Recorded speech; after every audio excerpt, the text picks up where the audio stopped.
You ever find yourself talking about a subject and someone disagrees with you and they go and ask you a question that could somehow be tangential to the thing you're talking about, but is not actually the topic, and they ask you that question to try to kind of throw you off or show that they know something that you don't know, and it's basically used as a tool to discredit you? You ever had anybody do that? That's called the Socratic trap. There is a name for it. And we're going to add this to our list of logical fallacies. Even though it may not technically be defined as a fallacy, we're going to call it one just for a better understanding of what it is. So I'll give you an example of this. This would be like if I say something like LeBron James is better than Michael Jordan, which is ridiculous. That's not actually true. But let's just say that I said it. LeBron James is better than Michael Jordan, and you really don't like the fact that I said that. So you would say something like, well, Dre, if you think that, explain to me how the triangle offense works.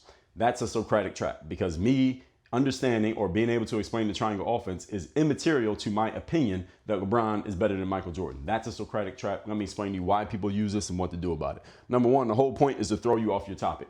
The whole point is to throw you off of whatever it is that you're saying to, again, get you responding to what they said. So it's kind of a form of a red herring, basically throwing something out there to get you distracted from where you're going. And again, it's all designed to keep you from saying the thing that you're saying, and also to point number two, to stump you.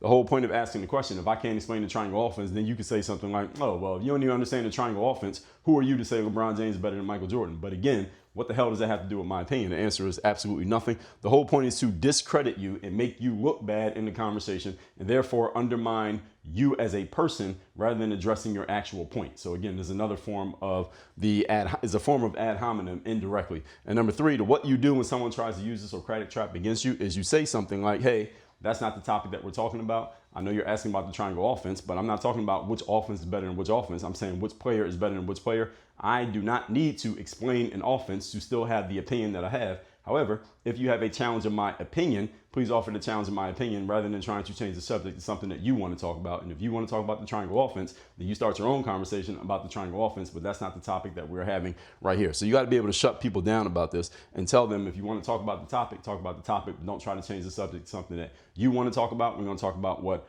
I want to talk about. That's the way you shut down the Socratic trap. But be very careful of people using this against you, because it's a common tactic that people use when they hear something that makes them uncomfortable, but they don't want to address what you actually said, so they find something else to try to get you off your track.